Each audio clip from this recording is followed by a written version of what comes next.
What's going on, everybody? CFC DP here with another video. We're going to be talking about Jhon Durán from Aston Villa, Chelsea's #1 striker target at this point. We're going to get into my tactical analysis and scouting report, which was featured on Cy Phillips' Substack. Cy Phillips Talks Chelsea. If you want to subscribe today, do it right now. Go ahead and the link in the description. You can get all the latest transfer news, live blogs that go over all of the updates from various journalists, sourced information from Simon, and when the season starts, match reviews, podcasts, and more. Go ahead and subscribe today. Let's get into the video. So as you can see, we have a full tactical report on Cy Phillips' Substack, which you can see here, which was written by me. So we're going to kind of go through it, and you guys can listen to sort of what my thoughts and opinions are when I jumped into Y-Scout, when I started to look at some data and some clips, and we can talk about why Duran is that guy for Chelsea.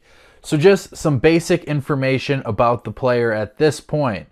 You know, at a higher level, Duran makes some sense to me. I think Duran as a whole is a very raw prospect, but he does have some characteristics that I think could translate into an elite level striker. Shooting, pace, physicality, link-up play is really good at times. So it's not just one thing that people are like, wow, this is it. And you could get caught up on Twitter and hear, man, he's a one-trick pony. He has a great left foot, but that's about it. When I looked into the player a little bit more, that's not all there is to him, and I don't believe Chelsea would go after the player if he was at this level. So let's get into a little bit more of the information in my report about him. As we can see here, you know, he's 6'1", left-footed. He's only 20 years old at this point, so there's a lot to like about his profile in general at this point. So let's start to look at some of his playing styles, his attributes, what we like to see from the player. Strength and pace. I mean, strength and pace is such an important part of Duran's game, right? He's 6'1", but he's a strong, sturdy 6'1". Think of like a Mikel Antonio or a Adama Traore, and yes, you hope that he reaches some broader heights to those players, but as a baseline, that physical presence is what Duran really boasts as his big trait at this point. So, you know, I liked watching Duran as a whole because of his ability to play in a 2 up front. And this opened a couple of different tactical possibilities in my mind. I think Duran could play alongside of a Christopher Nkunku or a Carney Chukwuemeka, or sort of, you know, a second striker option, because I think that provides an interesting utilization of his skill set. You have a more pacey attacker that's kind of making those push darting runs up the field, and you have Duran that can slip back into the midfield and link up play while the forward runner is more in an advanced position, right? So you are in that point taking away maybe his shooting acumen, but his link-up play is good enough, and he is such an outlet with the ball that you can really progress the ball up the field by utilizing his strengths in this route. So let's talk a little bit. Let me show you a clip here that I really liked, that we saw quite a bit under Duran, right? So as you see there, he slides up, and what I like to note here is that, and I'll move back a little bit, he comes up the ball. So what's important is you can see Ollie Watkins is actually right here in this moment. So this is what I'm talking about, having a more agile striker up front. So there is a realm maybe where you could play Nicholas Jackson and Duran together, because you have a pacey guy, or Nkunku a pacey guy, and Duran can kind of link up that play. Not ideal in Maresca's system, but you do have a lot of strikers, so some more flexibility could be warranted at that point. So then he makes a nice pass in a darting run. So it opens up space. His positional awareness is really good. And from a physical standpoint, you know, when you're holding the ball up, he attracts numbers. He attracts people to look at him, which is in a turn going to open it up even more for the opposition. So let's just continue to go. So I thought this was kind of interesting. Duran was in the same similar level to Mikel Antonio and Christopher Nkunku in receiving long passes. So playing through the channels, using his speed and physicality to win those balls.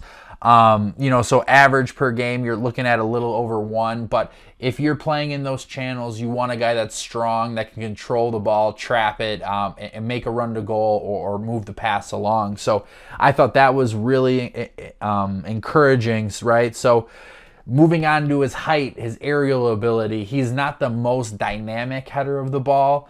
He definitely can jump. He definitely can get his head on the ball, but his finishing with his heading is something that needs to be sort of worked on at this point. He scored 1 headed goal this season that I can distinctly remember, and it was sort of on like an odd loose man transition. So it wasn't necessarily as clean cut as a set piece, but he did get on a couple ends of the set pieces, and winning aerial duels is another big strong suit of Duran at this point. You can't talk about Duran without talking about his finishing. He is a sublime finisher at this point. But the decision making is what kind of comes into question, right? He takes a lot of low percentage chances. Now he scores them, which is kind of interesting because just the power and the directness and accuracy of his left foot allows him to do that. But, when you start to look a little bit more into the XG bucket distribution, which I like because it kind of talks about what kind of shots are you taking, what kind of shots are you making at this point, right?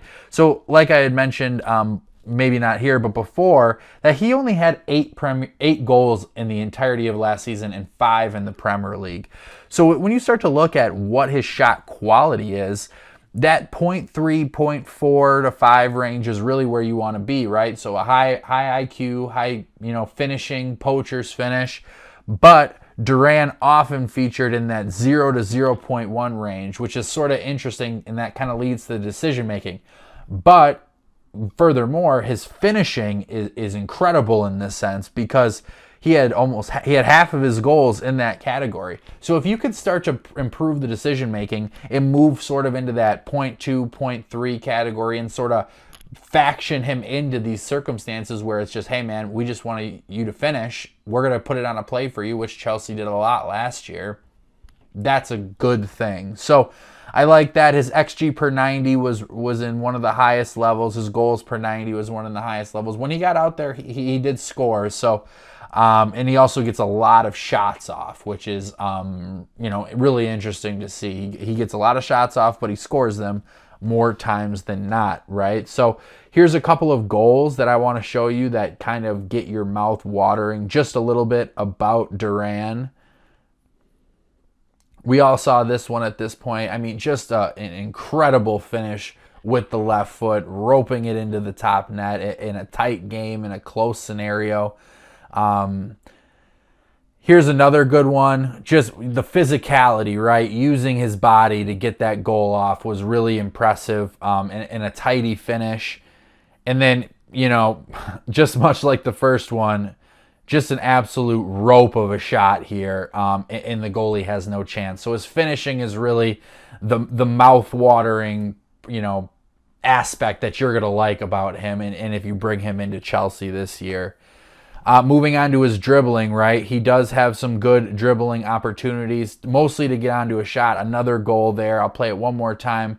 Just a nice little turn, a quick dribble to make a shot, and that's against Liverpool. So that's a big, big moment for him to get that off. So now, when I talk about dribbling, a little bit what I want to get into is how he does in hold-up play, right? So not often does he get into hold-up play and dribble, which is something that Sesko did when I did his review as well, which you can look at still because maybe we sign him next year, maybe not. But what I liked about Sesko was his ability to hold up and pass and run.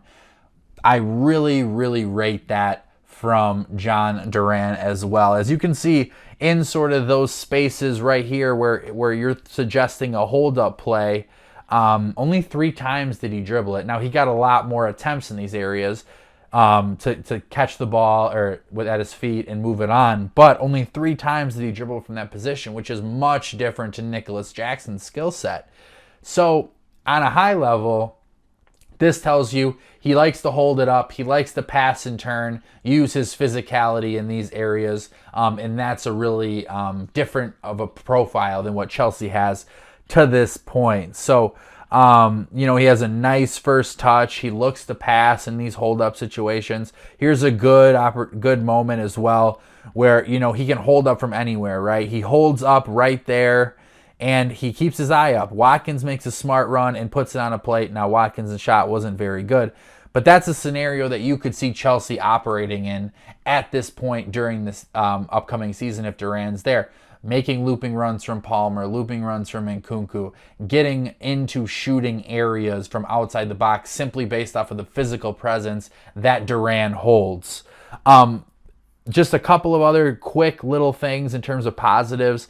His positional awareness is pretty good. He has a very good idea of what space does and what his presence allows, having guys close in on him and understanding that there's runners in other spaces as well. Versatility, he predominantly plays center forward, but growing up he did play in the wing area, and you can see in some of his film playing through the channels that he's very comfortable. He's not the best dribbler of the ball when he gets into space. He's kind of left-footed and kind of stuck on that left foot, but he's 20, so that's something that you can try and work on, because using his physical ability and working in tight spaces is something that is pretty attractive. Work rate, right? You gotta love the work rate of any striker that Chelsea's gonna bring in. We saw it with Sesko, his high regains and recoveries, and we'll talk about it. Here's a clip here where the play isn't dead. He recovers it, and now we're on an odd man rush. Recoveries, he had 23 of them in the final third, 15 from counter pressing, and we know from Maresca that's a huge thing, is counter pressing and getting the ball quick. So Duran statistically would fit in that realm either. And work rate isn't just pressing; it's relentlessness. It's being on it. It's that shithousery, so to speak, of a player, and that's something that Chelsea has lacked. So this is an awesome clip here where you see, he's working. The ball's not perfect, but he works at it. He gets past the defender, and he's so big and physical that there's no other way but to call a foul on him. Quickly, some of my reasons for concern with the price especially is consistency in decision making. I couldn't get to a £40 million evaluation on the player straight up because of this. And he's 20, he's raw. Is it coaching? Is it game time? It's probably a lot of these things. But some of these decision-making just opportunities are just kind of what causes me some question.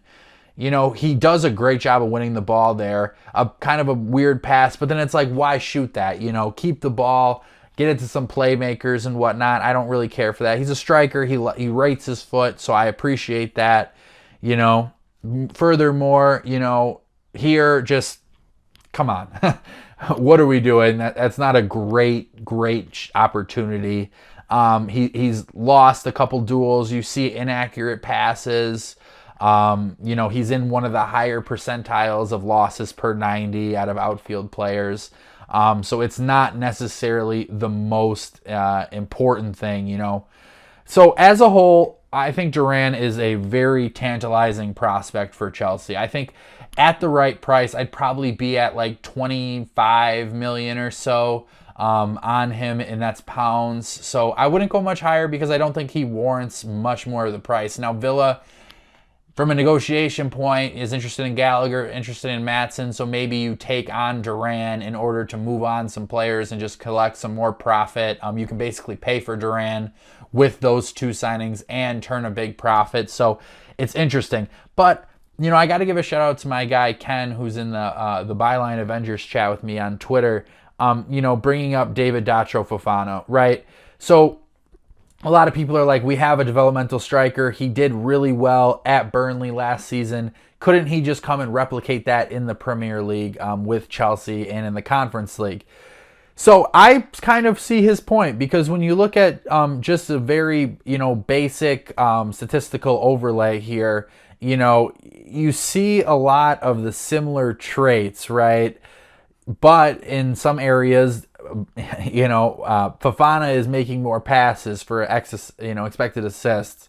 Duran's taking more shots, but you see like the non-penalty XG per shot for Fofana is so much higher. So it's kind of like, at this point, is it worth it? And I think it is, but I'm only there for a certain price. And from a business perspective, I think you can turn a 15 million pound profit on Dacho Fofana right now. I think Duran just extends that project, and Fofana gets more money on the books for this summer for, you know, Elise, maybe a center back, a goalkeeper. So I understand where they're coming from, but I also see that David Dacho Fofana is potentially a really good option to play as that backup striker in this instance. So overall, Jhon Durán is an interesting prospect. I don't think that the price that Villa wants is anything that I want to get near. 25 plus 5 million pounds in additional add-ons, or if you need to bump it up to reach a little bit more, that's fine. But he's not the finished article. He is a project. You probably could pay for him through Broja, through David Dacho Fofana, and then it's taken care of at that point. But the price is a lot for me. So price leads to expectations.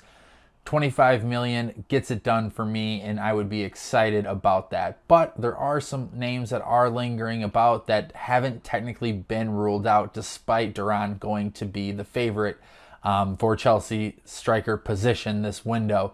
So let me know what you guys think in the comments. Please like, subscribe, comment, visit Cy Phillips' page as well, which you can find in the description. A lot of new content coming out, a lot of targets. We're going to talk about some of the young guys, Desiree Doué, Pedro Lima, a couple of guys, maybe even a Tyreek George recap for those who haven't watched too much of him in the academy. But we're excited to bring it to you. Like I said, have a good night.